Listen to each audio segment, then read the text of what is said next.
Alrighty, guys, can you hear me? We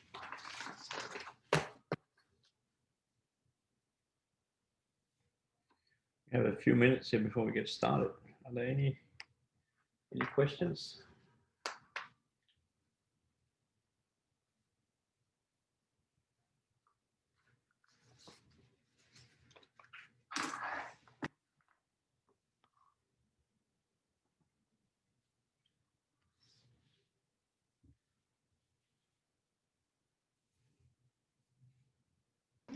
There are no office hours next week, right? I think this is not going to work. It's all the mornings are taken. I will have to have. I need to look and see if I can get an hour put in somewhere. I'll try. It's a little bit hard with two kids. The afternoons are a bit hectic. We have office hours tomorrow at 2 o'clock. Would you say if we review and understand the problems that you put out for midterms and review it well, would you say we'll be all right on the midterm? I mean, it's hard to say. So what I've seen happen is that we get started on one of these problems, and so some students they do well. Some students they try to recite the solutions that are being written in the back, but when I start poking around, then it falls apart. Right. So it depends a lot on what you say what you mean when you say that if you study the review problems. Like if you understand what's going on at least well enough to communicate it orally, like would you say that'd be fine? Well, again, it depends, because if you write something and then I'll start asking you, so why is that true? And then, I mean, in your case, I don't know, but I have seen with some students that if I just let them go, you'll recite the solution and then be done with it. But if I start poking around in the process of doing that, well, then it turns out that there are big gaps in there. So it's studying the test problems and getting your understanding that way. This is great. But if you have not talked to fellow students, or if you have not used office hours and have been tested a little bit on like what happens when you start discussing the solutions, then it's a bit more unclear about like, is the understanding there or is it not there? So I would again, I recommend reaching out and having discussions about this material. That makes sense. This morning's office hours was definitely helpful. Yeah, so I mean that I'm getting more and more business in my office hours, so I'm quite happy about that. But that being said, there are maybe more than half the students I have not had any interaction with And then so this will be the first time I have interactions with that group of students, and some of them will do really well, and then there'll be some of them that will have a harder time.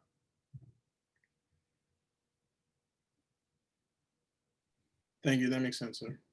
So I mean, practice on the problems, but I also really encourage you, if you don't feel comfortable having discussions with me, then I would encourage you to find a fellow student and then test each other out. I firmly believe that math is something that should be discussed, and it's not something that um, I think math is best discussed with a pen and paper.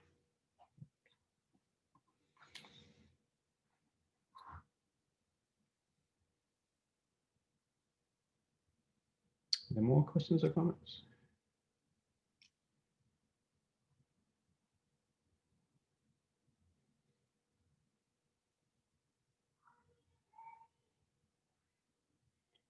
Right, so I know I know some of you find this situation very uncomfortable, and with all this online teaching, it's definitely not helping. The way to view this midterm that's coming up here, this is to get some feedback, and it is also like as a test. Um, so you won't have to do it for the first time on the final. That's why we have two. So it's a way for you to get some feedback on where your standing is, where are your gaps, if you have any, and you will get, when your exam is over, there'll be, I'll try to give you some feedback, and then ultimately you'll get an email where I'll give you a letter grade. I've been trying to figure out how to do Canvas with these letter grades, and this is why you guys have seen there's probably been emails submitted by Canvas about how the structure has been changed. The problem we're facing is that there's an undergraduate grader, and the undergraduate grader is not allowed to see your midterm and final exam grades. So I need to find a way to get these things posted, if it's possible, without the TA being able to see them. I'm not sure why we have rules like that, but we do. And if that's not possible, then I will not be able to post them online, and you'll just have to look at that email that you'll get at some point. It comes in the afternoon where your exam has been in the morning. Okay, I think it's time to get started on the actual lecture, and we have one loose end. So my plan for tonight is to clear that loose end up, and then just open it up for questions related to the material. And again, there's an extra set of office hours, not an extra set. The office hours tomorrow have been moved into the afternoon. So there was an email sent out about that at some point with a Zoom link. Okay, so we have a loose end we need to tie up. There's, well, at least one loose end. There's one loose end. There's one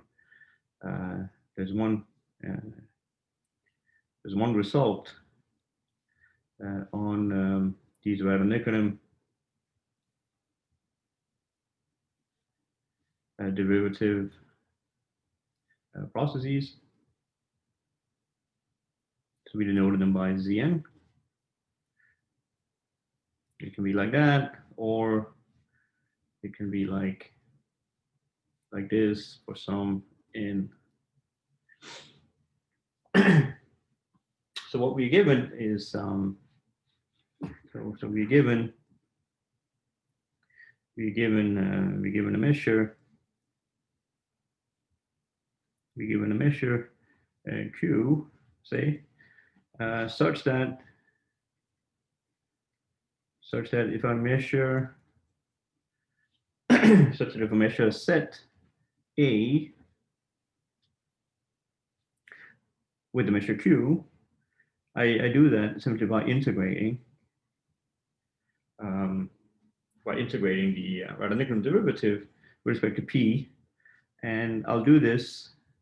This formula here works when A is Fn measurable.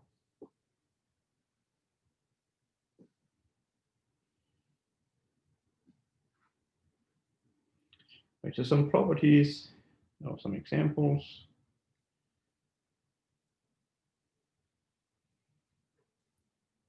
Some examples of this process Cn. We've had a few. We could have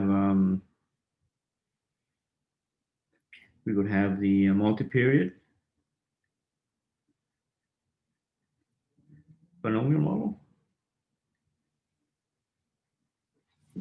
We're going to have the multi-period binomial model. Here we would have that Zn would be p tilde over p to the number of heads in the first n tosses times 1 minus p tilde 1 minus p to the number of tails.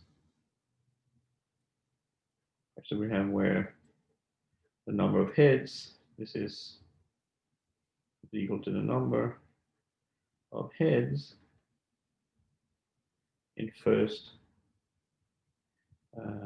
n tosses. Actually, if you want, you can also write down a formula. Number of heads will simply just be, you sum up all the whenever the coin flips have been up into this sum 1 to n. And of course, number of tails is the same, just with the number of tails. So this would be number of Tn. This would just be n minus number of Hn. Right, so this is one example. Things to note would be, so we'll note now here that the Zn is a martingale. We will note that Cn is strictly positive. And we will also note that Z0 is 1.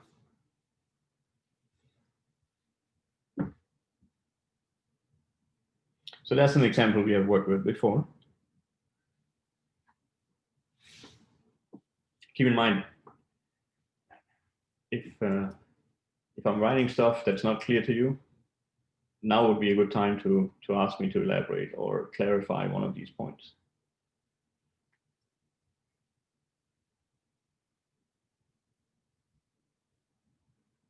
Are we good on this example here? We recognize that we have seen some of it before.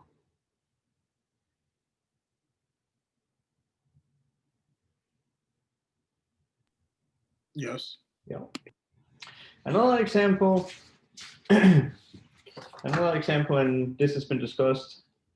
It was discussed, I think, a little bit last time. It's in your homework. And it was also discussed in this morning's office hours. So this here is something from the homework. So here you take your delta bn's. This is a collection of random variables. Here IID standard normals. So you have a mean 0, variance 1. And then you define your Zn. Find your Cn to be E exponential of delta B1 plus delta B2 and so on, all the way up to delta Bn. And then you subtract away minus 1/2 times n.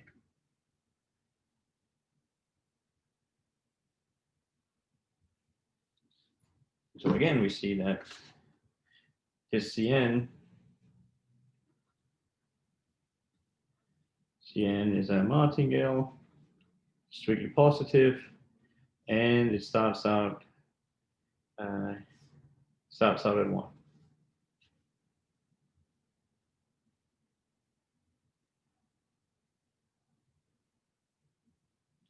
We've seen that one before.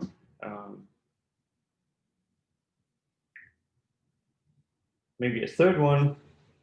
This one we have not seen before, at least not in this form. So we recall that now here that Sn tilde, which is Sn divided by 1 plus r to the n in a binomial model.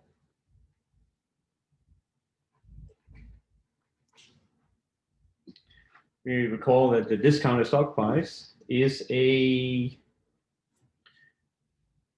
martingale under what measure? This is a martingale under p tilde. P tilde. Yes.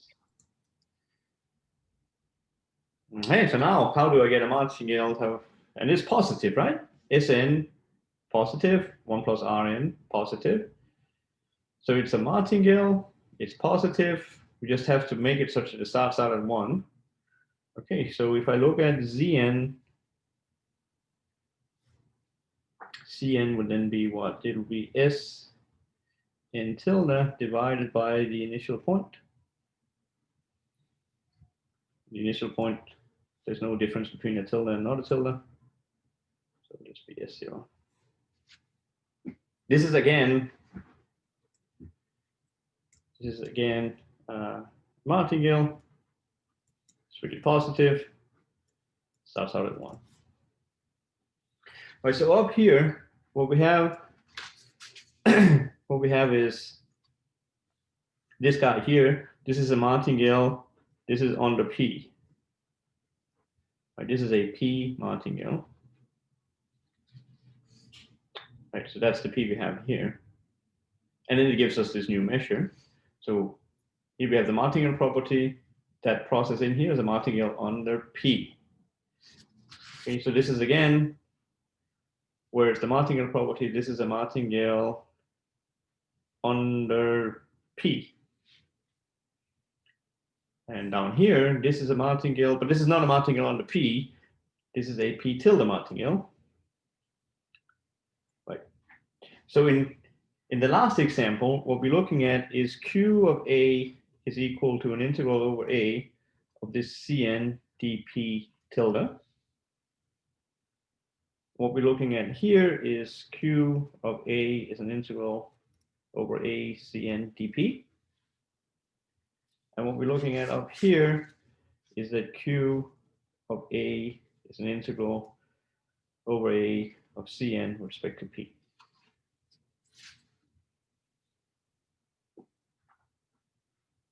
So here are 3 examples of these random Nicodim derivative processes.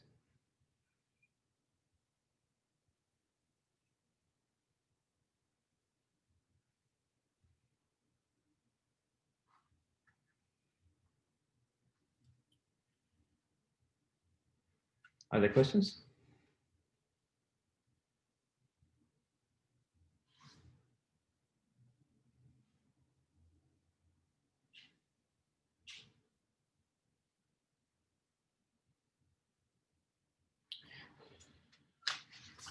No, then what is the loose end that I need to tie up? Well, we have seen, and we have talked about base rule. We have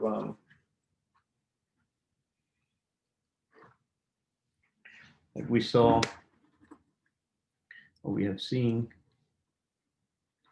that when y is Fn measurable,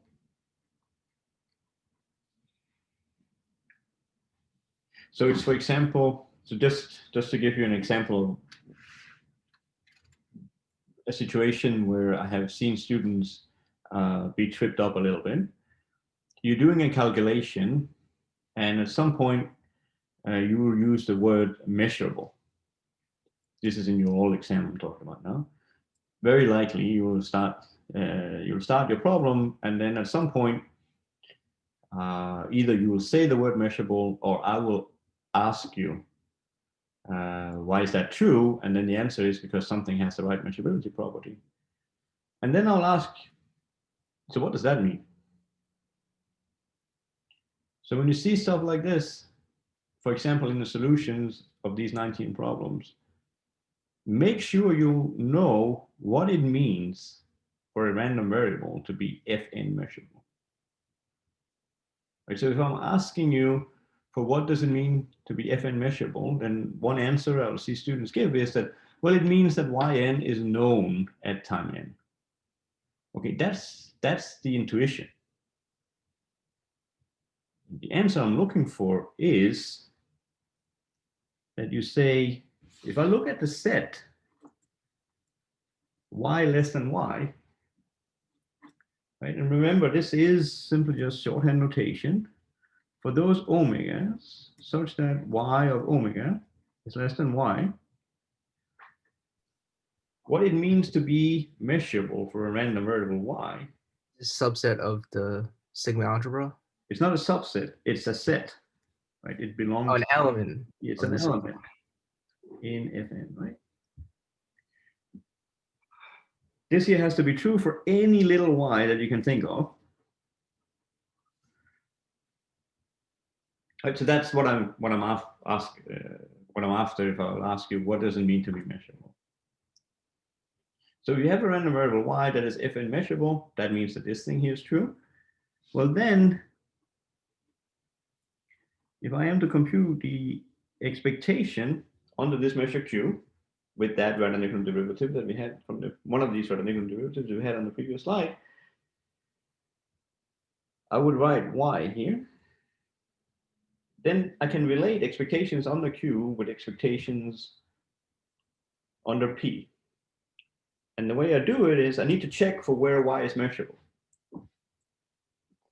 And so here y is Fn measurable, and that means I need to multiply onto the random variable y with the Radon-Nicolin process Yn.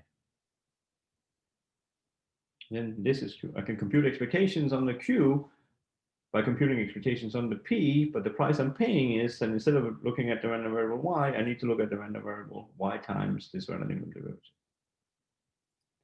Right, and so the proof of this, it goes through approximations. So you start with your simple case where y is just an indicator. And so y has to be, the random variable y has to be Fn measurable. So this is an indicator for a set in the sigma algebra Fn. So how would it go? Well, in that case, the left-hand side would be the indicator for A. Well, we know what that is. That is the probability of A. And then we use the formula that connects Q with P. So that means you're integrating here over A of the Radon-Nicolin derivative where A was in Fn. So this is my Zn dp. And as we have talked about many times, this is the notation. This is just another way of writing 1a and then times Zn. And then we can just use that y was exactly this 1a. Right, so this is the proof in a simple case where y is the indicator. And then you can start multiplying the indicators with constants, and you can start summing them up of disjoint sets and as to limits, and then you get the general case.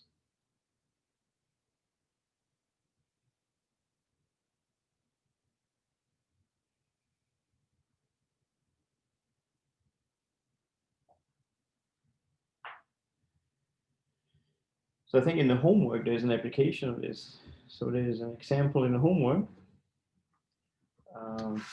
It was this guy out here. When you have your Z is this guy here.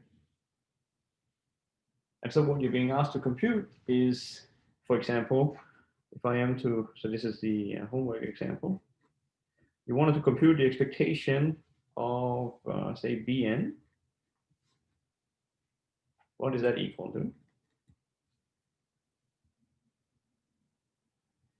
Well, you know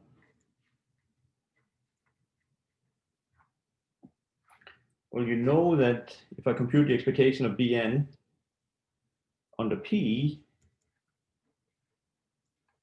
what will I get?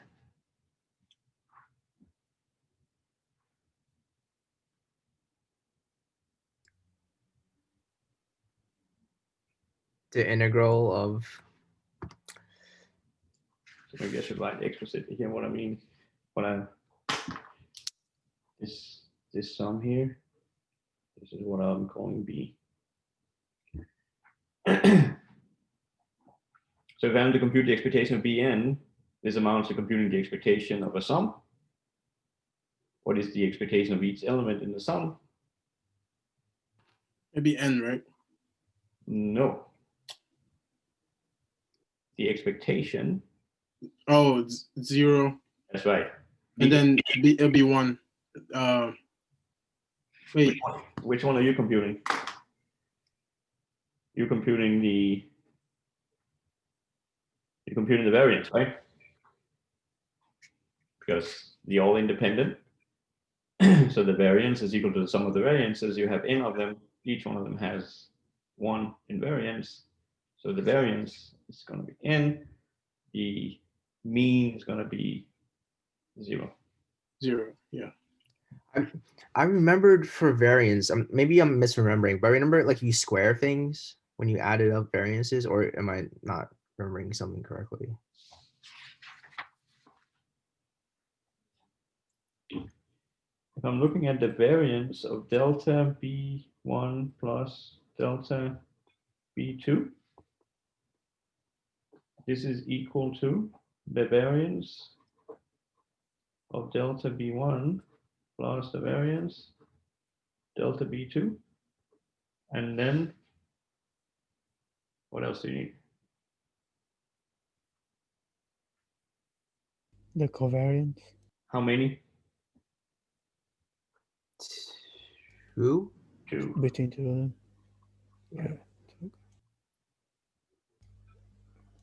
But if I have independent random variables, what's the covariance? That's a 0. 0. And here they have the same, their IID, right? So the variances are going to be the same. This is just 2 times the variance of delta B1. So this is 2.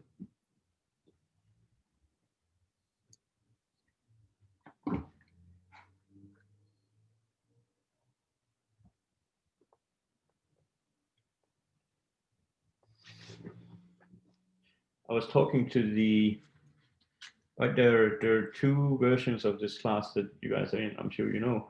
The professor in the other class, Lec15, I was talking to him a little bit earlier today. And he said that to him it seems like that there are some of the students are having a hard time with these concepts from basic probability.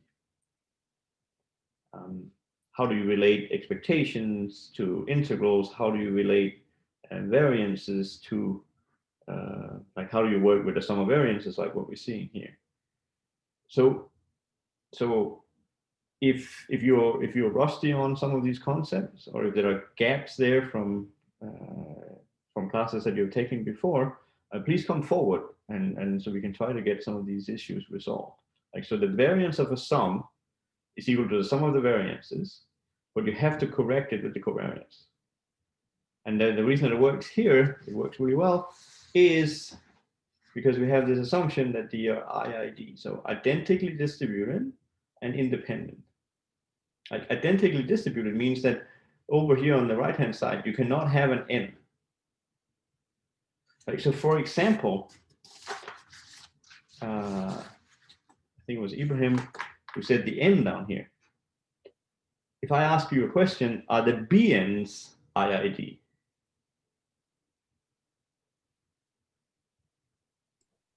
You only know that the delta BNs are IID from the problem, I think. Yeah. So now my question is, are the BNs IID?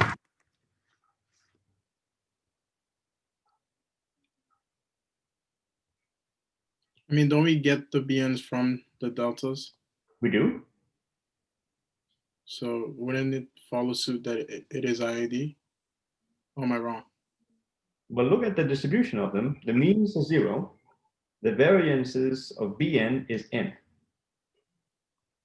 Oh, so it's different because it's not identically distributed, because B2 has variance 2, Yes. but Bn has variance Yeah. n. It's different Right. number. They're not identically distributed. Are they independent?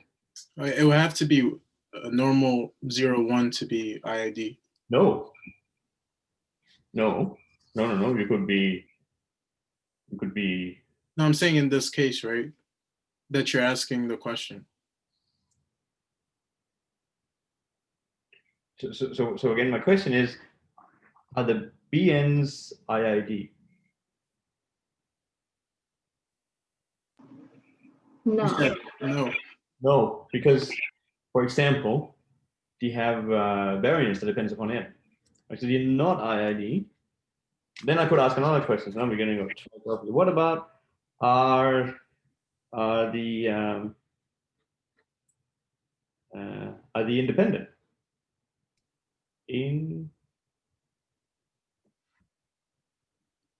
Are the independent? The first thing like I think of trying when I hear independent is like P of like A, what was it? A union B is equal to PA times PB, or was it intersection? But Yeah. that's like, Which one is it? I think it's,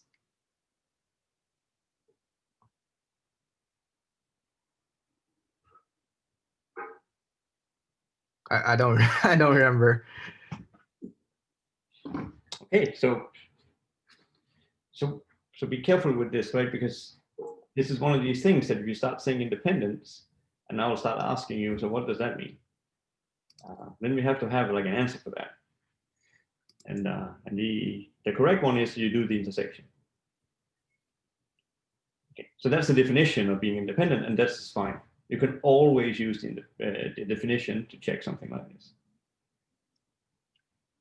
Rarely is this the most clean way of doing it. So before we do it, do we have an opinion about it? So we go down that they're not IID because they have their distribution depends upon n, right? So they cannot be IID. They're not identically distributed, but they could be independent. How does that look like? Well, if they're independent, hey, I don't know. So are they Gaussian?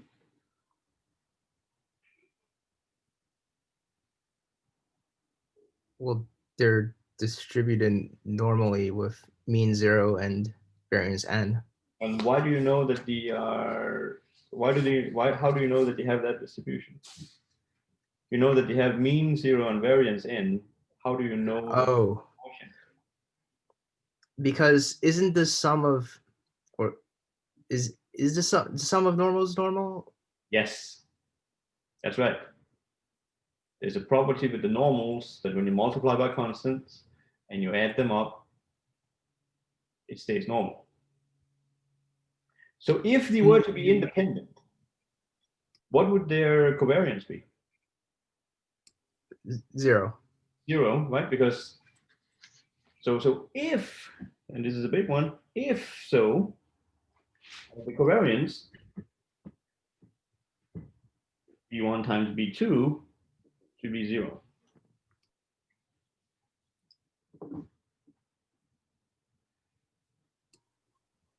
Is this true?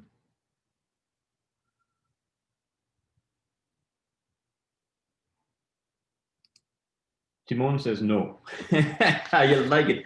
I like it. This is, I agree with Timon. The answer is no way. And so why? Well, we're trying to give an argument here. So we can use Richard's definition of being independent. We can always do that. As I said, you can always use the definition that will work. It's my experience that rarely is that the easiest way to do it. And in particular now when we have practiced with martingales and conditional expectations and so on, this here screams like a martingale argument to me. I look at this and I would think this should be a martingale argument. How could we do it? Well, we'll use some of the tools that we have at our disposal coming from conditional expectation and martingales. So I know that this expectation here, I can write this, I can always plug in a conditional expectation and take the expectation. The question is, what should I condition on to get something interesting? Maybe like f of 2 or f of 1. Yeah, which one should it be? F of F 0, of- I just get the unconditional one. F of 2, I just get the random variable itself. F3, I just get the random variable itself. When will I get something interesting? F of 1. F of 1. Okay. So B1 is F1 measurable. So we bring it out. Yeah. And then it's independent. So This is what we're trying to establish. okay, I got too used to the process. Don't walk into that trap, right? This is what we're trying to establish. So let's take it one step at a time. We bring out, and this is the same thing is true for your oral exams. This is not like a sprint. It just fill in the details. I promise you, I will not hold it against you if you fill in too many details. It's okay.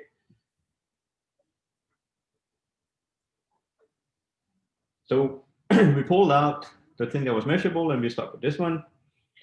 Now, what is the conditional expectation of B2 given F1? Just B2. No. B2 is not F1 measurable. How would we attack this one? Can we rewrite B2 as something B1? Yeah, how would you do it? Delta B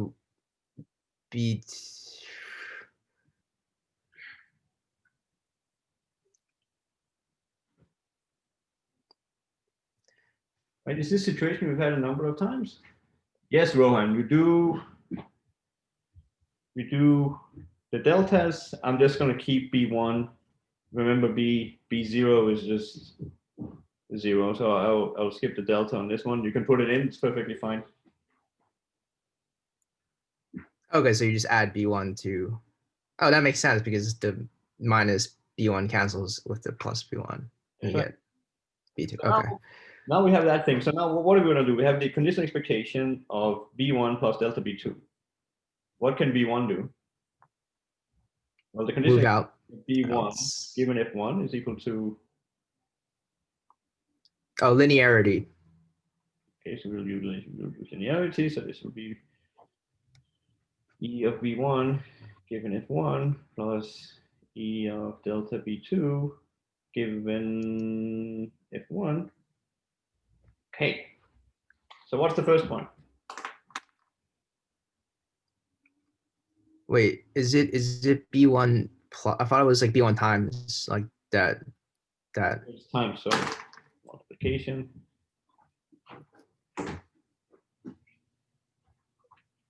All right. Good night, guys. Good night, guys. Come on, guys. Time for the kids to go to bed. What is the conditional expectation of B1 given F1? Is it just B1? Okay. What's the conditional expectation of delta B2 given F1? It's expectation of delta B2. Okay.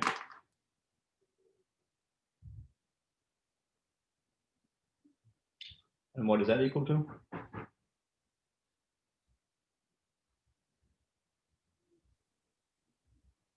Zero. Yeah. Whew. So what are we left with here? B1 squared Okay, and what's the expectation of B1 squared? is 0.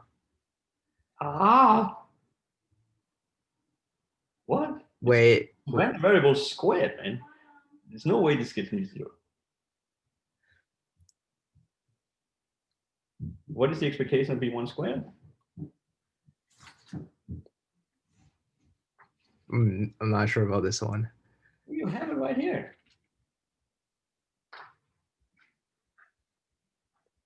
Timon is right. It's equal to 1. Right? Put a 1 here. Oh wait, variance was the expectation of B1 and then the square on the outside, or that the thing we have minus the. So the expectation, no, the variance of B1 is equal to the expectation of b1 squared minus the expectation of b1 squared. Okay, we knew one of them is 0 and the other one's 1. So okay, that's it's really involved. So they aren't independent is our conclusion in the end. Well, are they independent? If they are, well, then this has to be 0, right? But it's not 0, so they're not independent. So Timon was right. This is a no way. You're not identically distributed, and you're furthermore also not independent.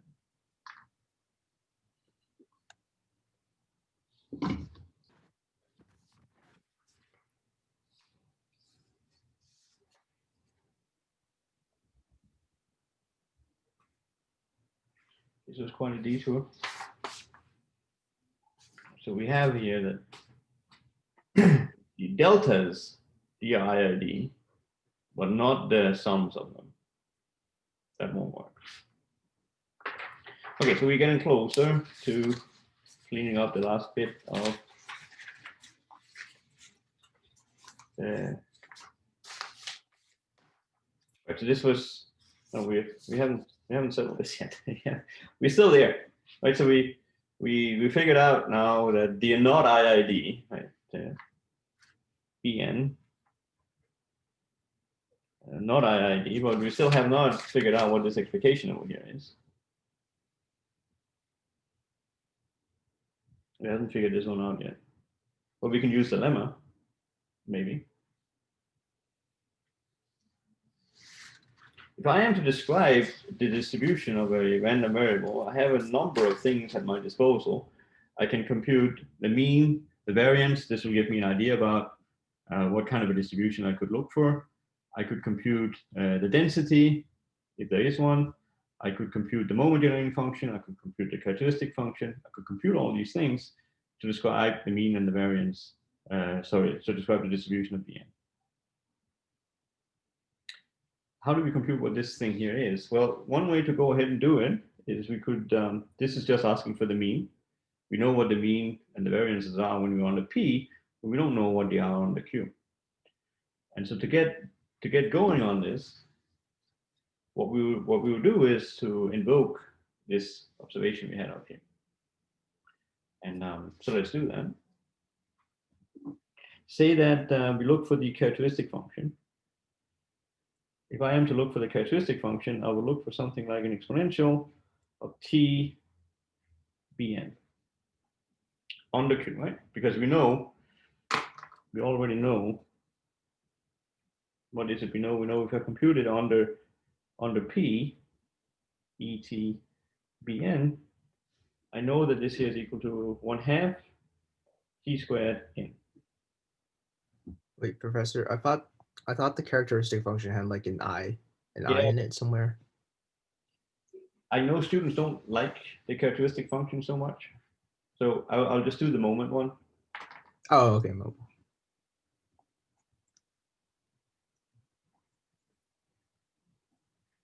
I'll do the moment. If you want to do the characteristic one, by all means, that's my preference. But for this particular example, the moment generating function is going to do. Right, so here I have it on the P, and here I'm pointing it on the Q. So what we do is we look for the random variable. Where is it measurable? Well, it involves Bn. Okay, so it's going to be Fn measurable. Okay, so then we use the result that says that if I have something that is Fn measurable, I compute an expectation on the Q in terms of an expectation on the P. So what I do is I will write this by the lemma as Zn et Bn. And of course, I can write this here out. So what is Cn? This was e to the, forget the formula. It was over here. The formula was e to the Bn minus 1/2 n. I'll plug that in there. E to the Bn minus 1/2 n. times e to the t bn.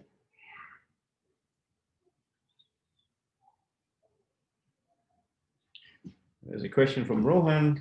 Why did we write? Are you talking about? I mean, this here is the moment generating function.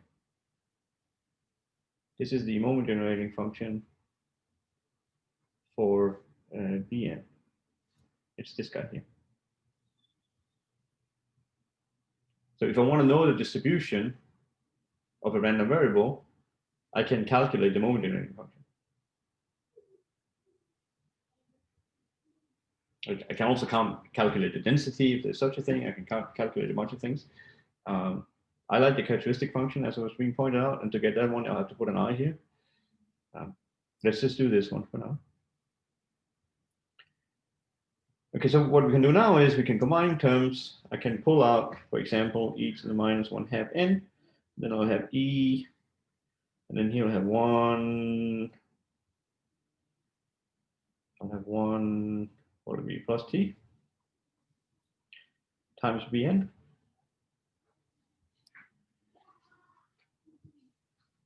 And now we're in good shape because I basically know what that is. We're now on the p.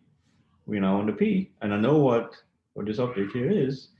This here is equal to e to the minus 1/2 n, and then another exponential of 1/2 t squared. T was that coefficient in front here. This was 1 plus t squared times the variance. The variance was n.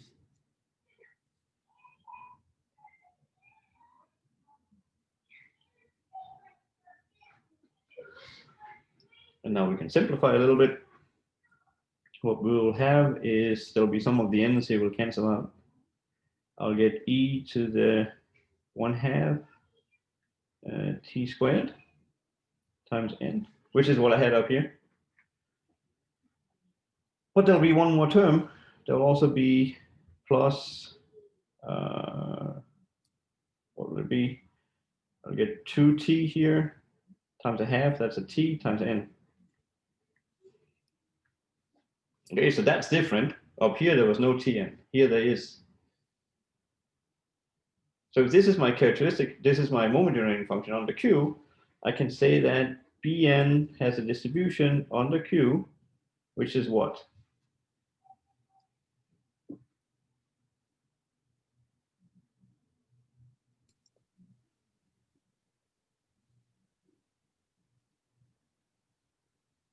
Normal.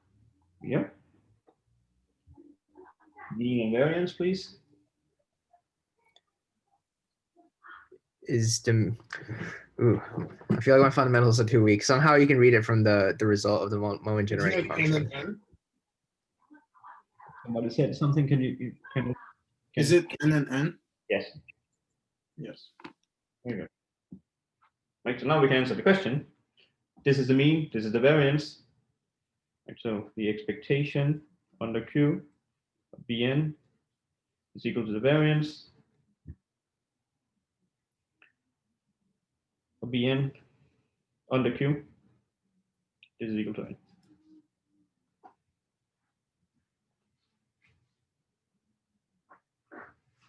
Right, so this was an application of that lemma we did before.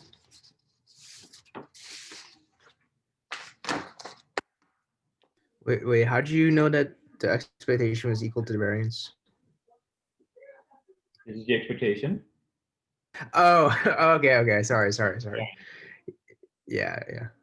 And Timon, when you talk about square root, so we have to agree on that what I'm listing here, this is the variance. The standard deviation would be. The standard deviation would be the square root. So this is just a note. If you're an Excel user, Excel writes n of mean and then standard deviation. So if you're used to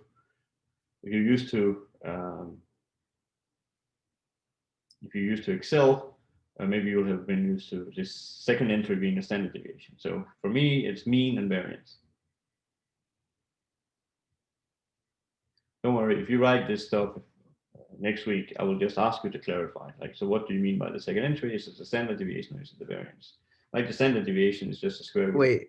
Wait a second, but I think Timo, like, isn't the moment generating function like 1/2 t squared sig? Oh, okay, it's sigma squared. It's sigma squared, and n is in the place of sigma squared. Yes. Okay, I got it.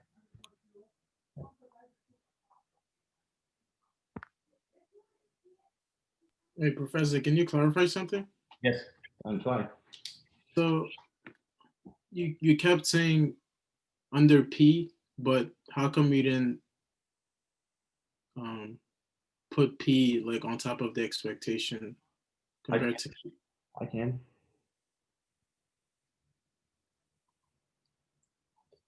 Okay, because to be honest, I didn't know we were changing it to P, but I know that when you plug in the Zn, you're doing the change of measure, right?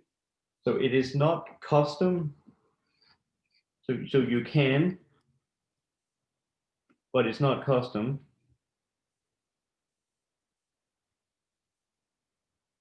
It's not custom to write EP. You will see, you see E meaning that. Okay, thanks.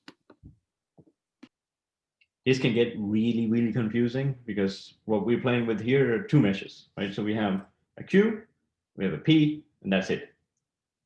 In the binomial model, we have a P and we have a P tilde. I don't think we're going to have time here in this course, but sometimes there will be many more of these meshes floating around. So then it can, yeah, then you really have to keep track of these things about what measure you're under when you perform the various calculations. So I am not opposed at all to you and anybody else who so desire to write a P. This is perfectly fine. You will just not see this done very much in homeworks and in the material class.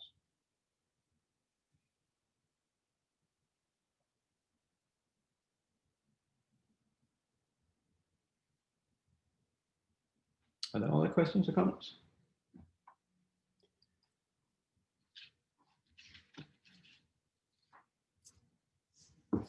The thing that we, the final thing that we need is base lemma, a base rule. So this is the last one.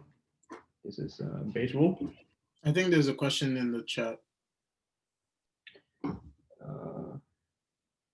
How do you use the definition of Fn measurable to show something is measurable? Okay.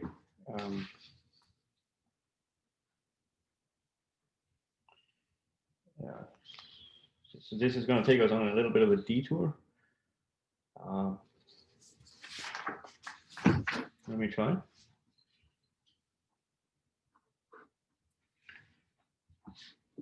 So in our case, so when is x sigma of y measurable?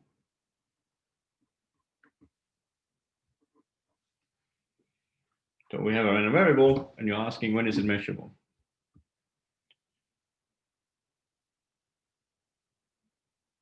Well, if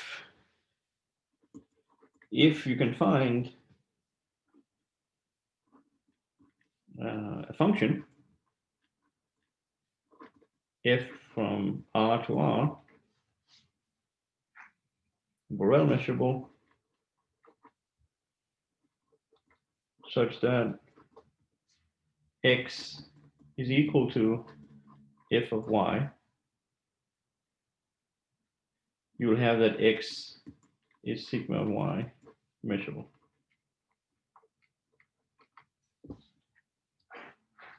Right, so in our case,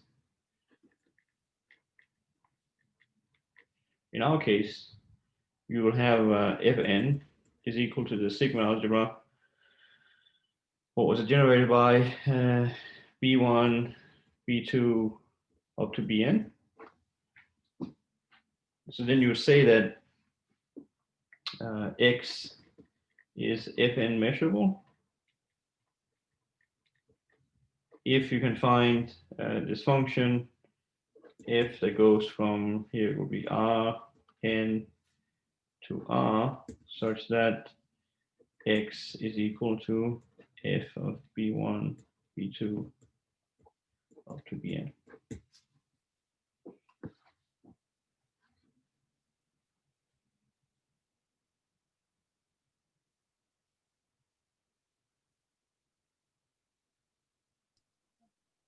Wait, is that like a image that is being put into F?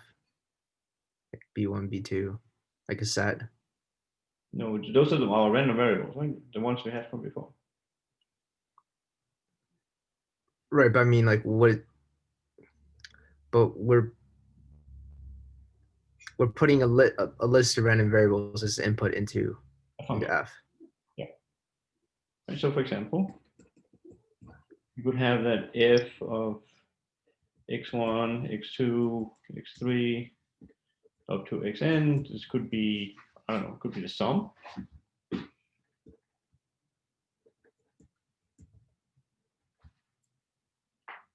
Right, it could be the max.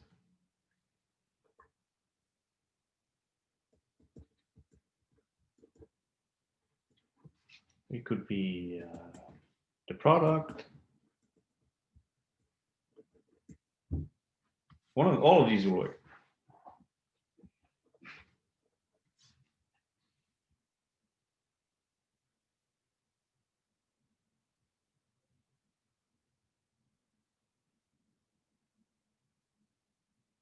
Brendan, does that make sense to you?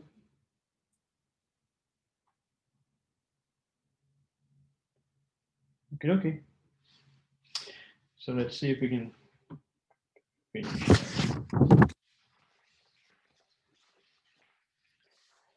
Working with base.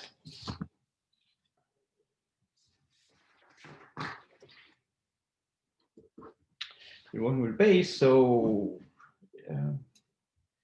this is base, or what I would call base rule. It says you take, again, you pick f is now fm measurable. You pick m to be bigger than n. And now what we're interested in is making it a little bit more complicated. Making it a little bit more complicated than what we had over here. Right, here we had the expectation on the y, but now I want to compute the conditional expectation over here. I want to compute the conditional expectation on the left-hand side. I want to compute a conditional expectation under Q of y given fm. And the way you do that is, right, so m is bigger than n. I want to compute the conditional expectation under this measure Q of y given fn. And the way you do it, so you switch over to P, you multiply onto the radical derivative that has the right measurability property. Here your y is fm, so you need an m here. This is an m, and then you divide by z n.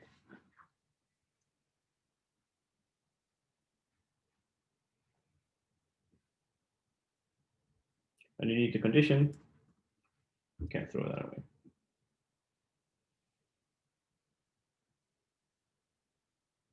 Why are we dividing by Zn? Yeah, so why is this true? Then we have to go to the proof. We have to go to the proof, right? So we're claiming something is a conditional expectation. Then there are two properties. First property is this guy here is measurable with respect to what? Fn. Fn. So is the right-hand side Fn measurable?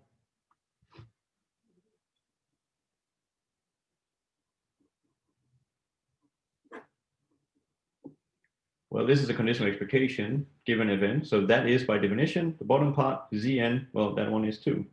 This is Fn measurable. And then the second property Second property is the infamous partial averaging property.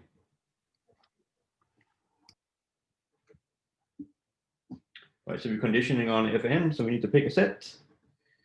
And we have to prove that when I integrate, I get the right thing. So I'm going to be integrating now over A. Right, so I'm going to be integrating the right-hand side, E Cm y given Fn divided by Cn. Right, I'm claiming this is the conditional expectation, so I'll integrate with respect to Q. And I'm claiming I get the right thing. I'm claiming that I get exactly the same thing as when I integrate y with respect to Q. If I can establish that equality sign, I have established the partial averaging property.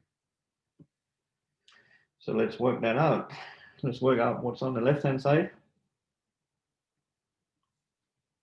So what's on the left-hand side is this expectation under Q, because we're integrating with respect to Q.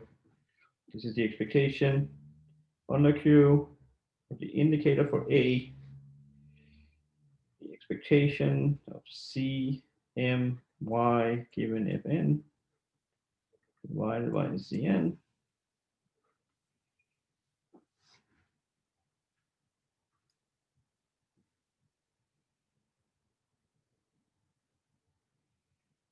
So Richard, here comes the answer to your question. Why did you divide by Cn? Well, this is an expectation. Okay, where do you have measurability on what's inside? Well, A, where's A? A is in Fn. Here I have a conditional expectation given Fn. Okay, so this is still Fn measurable. This is Cn. Everything here is Fn measurable. So I know from that lemma we've been using that I can compute the expectation under Q by multiplying in the Radon-Nikodym derivative at time n, because everything in here is Fn measurable, right? So now we multiply in, and you see it's already down here. It will cancel out, and I'll get that this is the expectation under P of the expectation of Cm y given Fn.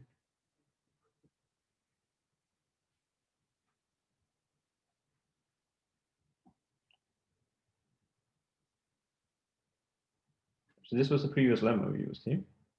It says that if I want to compute an expectation under Q, and I have a certain measurability property, I can compute it simply by multiplying, this one A is missing, simply by multiplying the Radon-Nikodym derivative inside, and it will cancel out the Zn down here and leave me with this.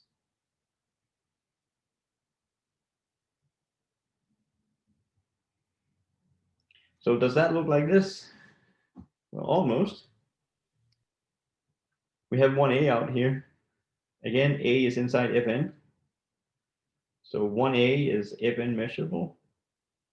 He can travel inside the expectation this time. Very often we're pulling stuff out from the expectation. Now we can put them back inside. So we can write this here as E of 1A Cm y given Fn. So then I have an expectation of a conditional expectation. The expectation of a conditional expectation is equal to the unconditional expectation. I can throw away this inner expectation. So again, we're basically doing the opposite of what we did earlier. It works in both directions. So this is 1A Cm of y.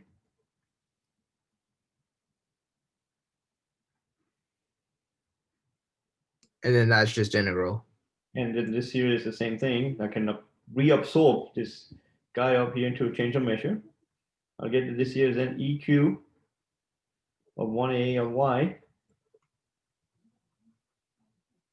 Just using the same lemma as I used over here, just use it backwards. So and this here is exactly the integral over A of y dq. What's the name of the lemma again? The explicit.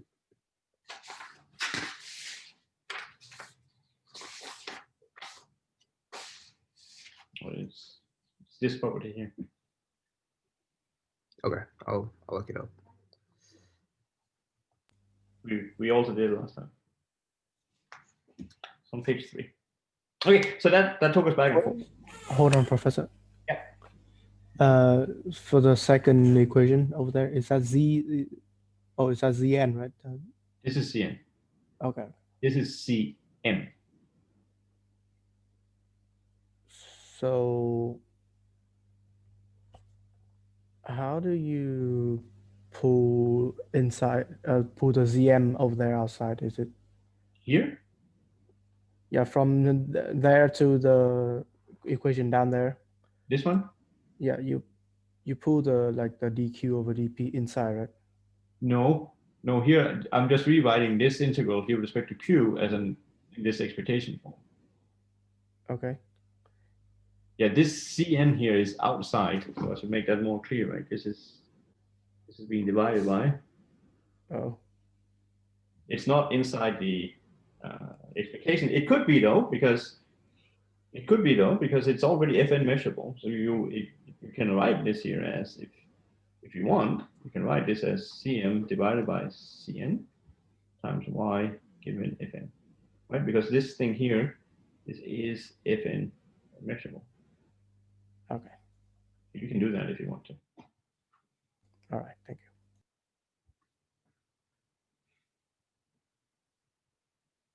You cannot pull Cm outside, right? Because m here is bigger than n. So the top part, you cannot pull him outside. The bottom part, yes. Top part, no way.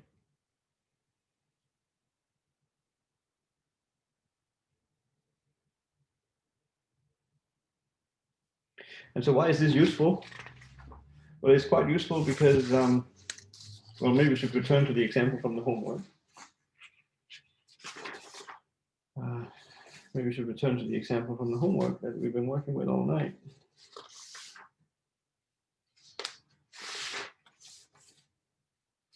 Where is the example from the homework? We've been having a lot of fun with this guy, the homework example. So maybe we should try to do that, right? So we return to the example. This is the homework example. I think that homework is due tomorrow. So I'm guessing after tonight's lecture, you've got a chunk of it made. So we've seen, so we have my Bn, this is this sum of delta V1 plus delta Bn. So we've seen that, for example, if I compute, we had a calculation of this sort, if I did Bn plus 1 given Fn, we could do that by computing Bn here, and then plus a delta Bn plus 1 given Fn. We had that calculation somewhere, right? And then you use that Bn is Fn measurable. So the first part becomes Bn. And then we'll use that the second part, delta Bn plus 1, is independent of Fn. And so we just get the unconditional one, and we end up with Bn, right? So from this, you see that, so Bn is a martingale. And this is under P, because we're computing expectations here with respect to P. So we could ask ourselves the question, like, what happens under Q? What is the expectation, the conditional expectation under Q? So is Bn also a martingale under Q? Well, we already answered that question, so the question is no.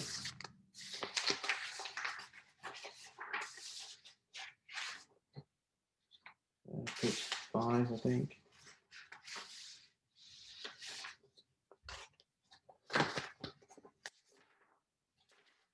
Page 5, page 6.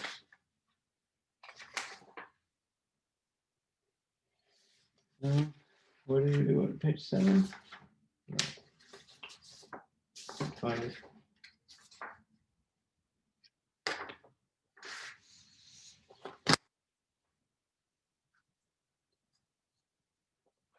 Calculate his expectation here to be n.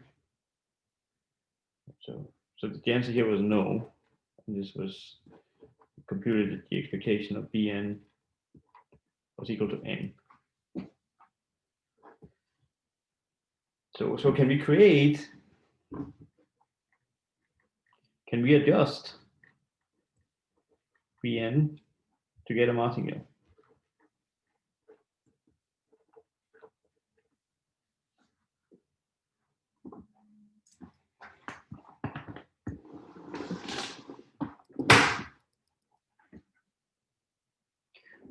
What was the problem? I wish I could find it. Where did it go?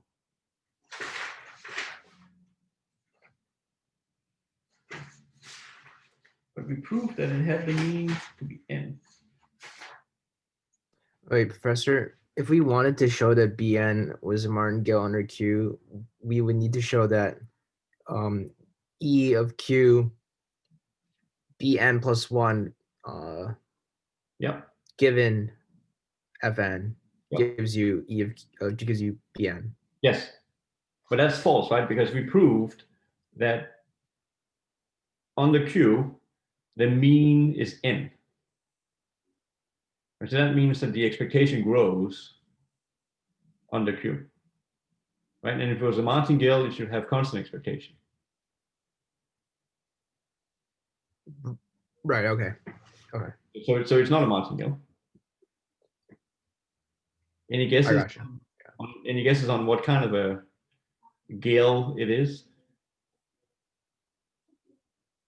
We talked about different martingales. Super martingale. This one here is something that grows. Is that super or sub? Sub. So, okay. Very good, Raksha. Any guesses on what we should do to Bn to make it be a martingale? We have something that is growing at rate n. If we want it to be a martingale, it should stay in expectation flat. We divide it by something. That is not a bad idea. What else could we do? If we don't divide to keep it flat, what else could we do? Subtract. And what should we subtract? You have something that is growing at n. How do you By make n. Okay. So this is our claim, right? We're claiming that Bn minus n is a Q martingale.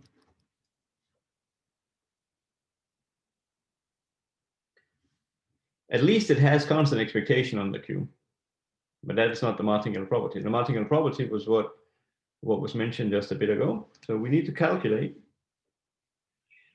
So we calculate the expectation on the Q of what? Of Bn plus 1 minus parentheses n plus 1 given f of n. Can we calculate this?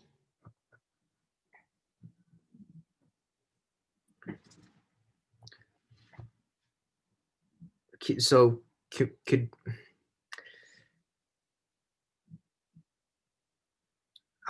yes, I think. Yes. Okay. Yeah. I like it. I like it. How? How do we do this? So my first thought is to get things that are Fn measurable. Yeah, but we're on the Q here, right? We just did a lemma that related conditional expectations on the Q with those on the P. You put Zn inside. And should it be Cn or should it be something else?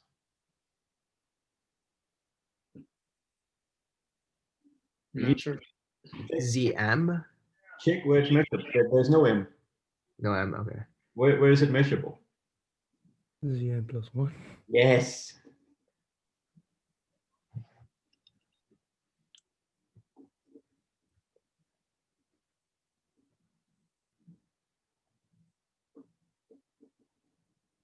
Okay, but this is not all. There was this extra term. We also need to divide by something. What should we divide by? Zn. Yeah, yeah.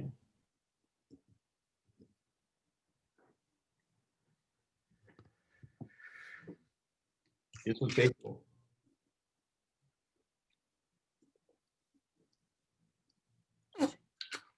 Can we calculate this?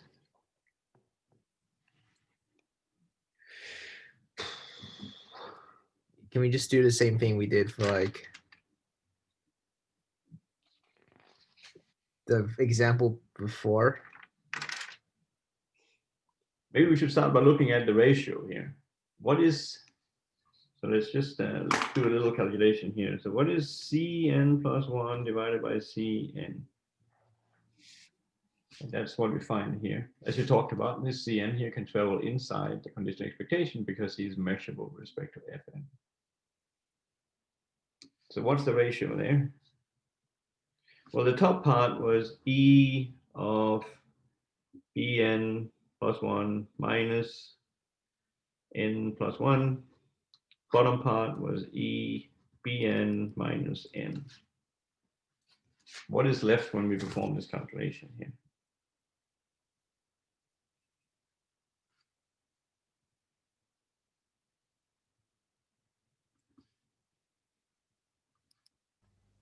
Well, it's a ratio of two exponentials. So I can write this as E of Bn plus 1. And then when I divide, I get a minus sign. When I divide, I get a minus, so it becomes a plus. So we get a minus 1. Rohan is right. This is exactly E to the delta Bn plus 1 minus 1.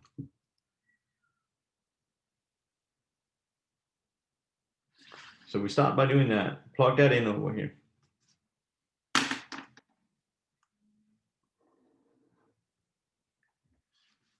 This is E. We're still on the P. So here we will have the exponential delta Bn plus 1 minus a 1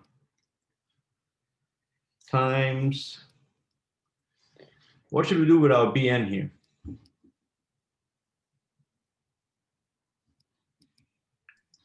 What is the standard procedure for a Bn here? Somehow make it into Bn. Yeah. Make it Fn measurable. Yes. Rohan agrees. So Rohan, should it be, no, you already did it, right? So this is delta Bn plus 1 minus what? N plus 1? Yeah, in parentheses. Dim, Fn. It's a bit messy, but then what?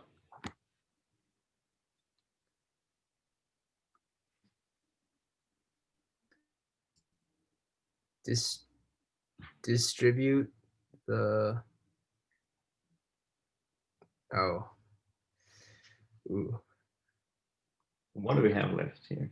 We split out the sum. Okay, so let's split out the sum. This Bn here, how does he relate to Fn? Fn measurable, so you could, it's just Bn when you split up the sum. Okay, so let's put that outside. Let's put that outside, and then we'll have an expectation. Oh, wait a second, but like there's like a thing that's multiplying it. I'll break it up into 3 parts. So we'll have e to the delta Bn plus 1 here, minus 1, given Fn. I will have, this one here does not go outside, so I'll have here e to the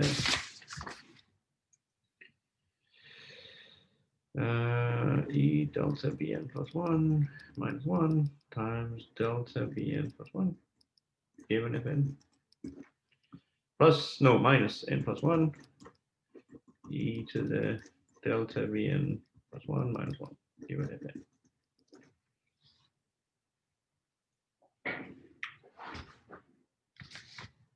So what do I do now? What about the first one here? I have my e to the delta Bn plus 1 minus 1. What can I do with this one given Fn?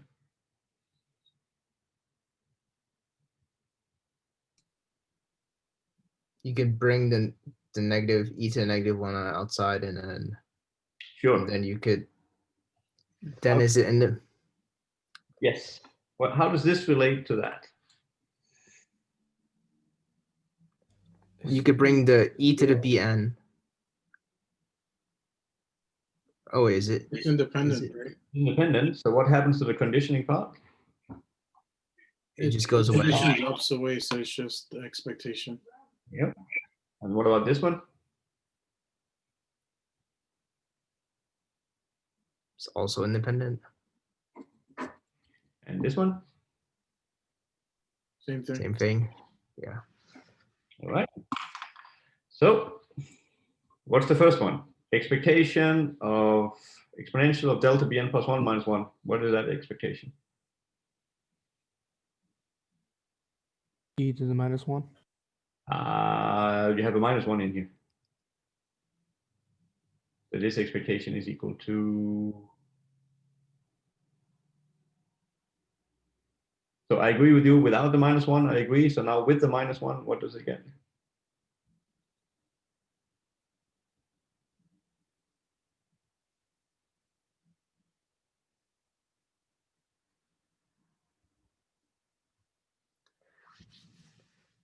Okay, will it help if I move it outside? So what is the expectation in here? That was e to the 1. That's just 0. Oh, yeah, inside the exponential. So exponential of 0 is 1. 1. You get your bn. Ha! We're close because this is what we wanted, right? We were claiming that something was a Q martingale, so we should get a bn somewhere. So it should be bn minus n. Yeah. That comes out. So we have two terms here. We know what you better add up to, otherwise we're not doing the right thing. So if we know that the first one here, this was equal to 1, then I also know what this one here is then.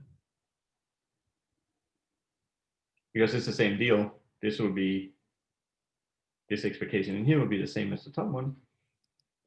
So this one here is equal to 1. This one here is going to be equal to 1. So I'll have minus n plus 1.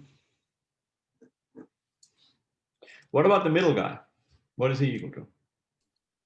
Probably has to be 1. Okay. Because you want it to cancel out with the negative 1. So we know what it should be, but is it that? Well, we know what the moment unit function is, don't we?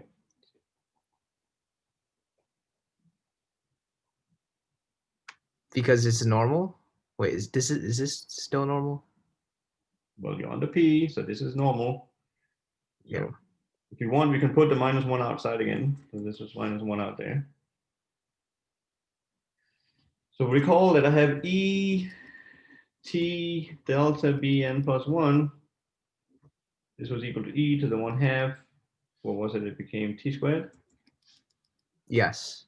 Okay, so if I take the derivative with respect to t, take the derivative here with respect to t, what do I get? You get chain rule that. So this becomes t e to the 1/2 1/2 t squared. t squared. Yeah. That was the right hand side. Compute the left hand side. Let's move this derivative inside. Pretend we can do that. E t bn plus 1. Let's pretend we can put the derivative inside the expectation. So this is related to one of your earlier homeworks. So now we compute the derivative of e t bn plus 1. This is going to be, what will it be? Bn. There's a delta missing here. It should be a delta there. This is delta bn plus 1 times e t delta bn plus 1. Okay, so it's exactly what we have in the. It's close, right? We need t equal to 1. Use this with t equal to 1. Right, there's a t here, there are no t's up here. So take t equal to 1. You get that the expectation of delta bn plus 1 e to the delta bn plus 1. This is equal to e to the 1/2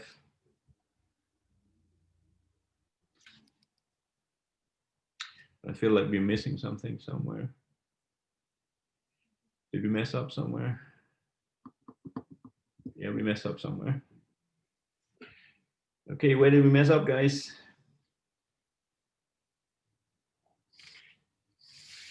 I think we messed up in this red stuff here.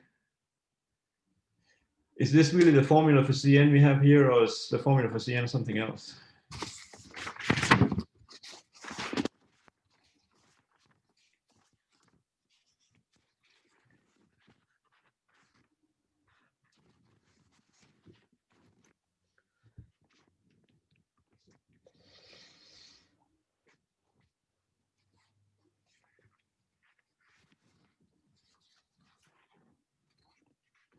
The formula is this one.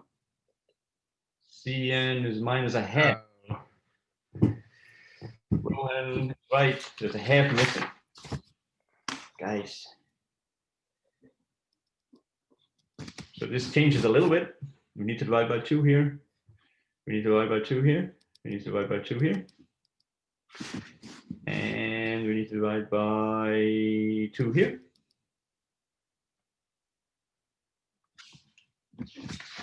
So you get e to the negative 1/2 on it, yeah, and then it makes 1, and then everyone's happy. Now I think we're all happy, right?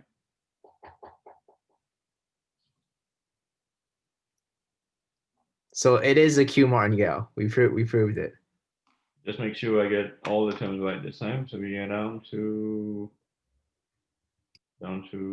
here. This thing becomes a plus e to the 1/2 times e to the minus 1/2. So this becomes bn minus n.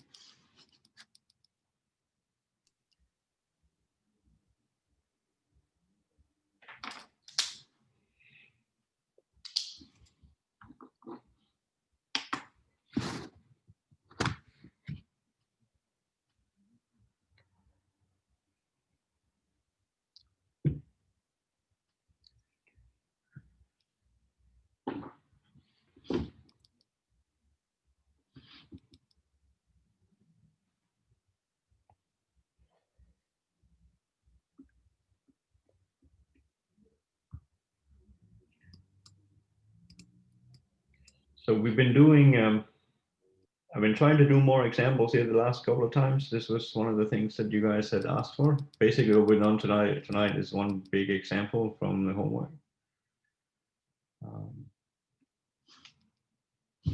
So I'm trying to adjust a little bit, given the feedback that you guys provided. Are there questions on this calculation? I'm sorry I missed a half here, but it's not that big of a deal. As you pointed out, we knew this had to become something specific here, otherwise it wouldn't work. So we were missing that half there. I don't know if you guys have seen calculations of this sort. This is called a moment generating function because it's quite convenient to calculate the moments with. Compute derivatives, and you can get stuff like this to work. You could also be interested in the second moment. So if you know this here is true, nothing prevents you from taking another t derivative. Right? So you can compute the t derivative of what's on the right hand side, and you can do the same exercise over here. Pull the derivative inside, and you'll get another t coming. There's only one t here, right? So you take the derivative with respect to t, you're going to get this delta bn plus 1 down, and you're going to get a square now. So this will also allow you to calculate expectations that involve like delta bn squared times this exponential term.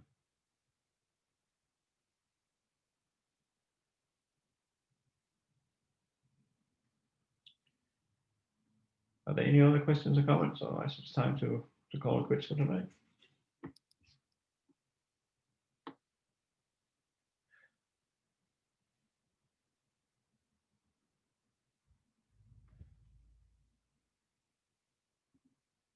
Okay. So I just want to remind everybody that there are office hours tomorrow in the afternoon. There should be an email sent out. There is an email sent out, and 2 o'clock there is a there's a Zoom link and the likes in that email, so you should be able to access it. There are questions about material. If it's math questions, we need to do it in person. It does not work doing this over email. So Rohan, if you can please use my office hours tomorrow, this would be it'll be much better. Discussing math over email, it is really just a bad idea. If you are not confused when we start, there will be confusion when we're done. So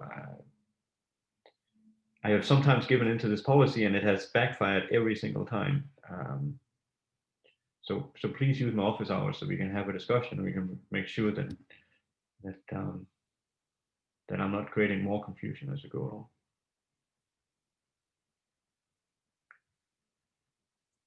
Okay, if not, then we're gonna call it quits and hopefully see some of you guys tomorrow. All right, I'll see you guys next week. Thanks, Professor. Take care.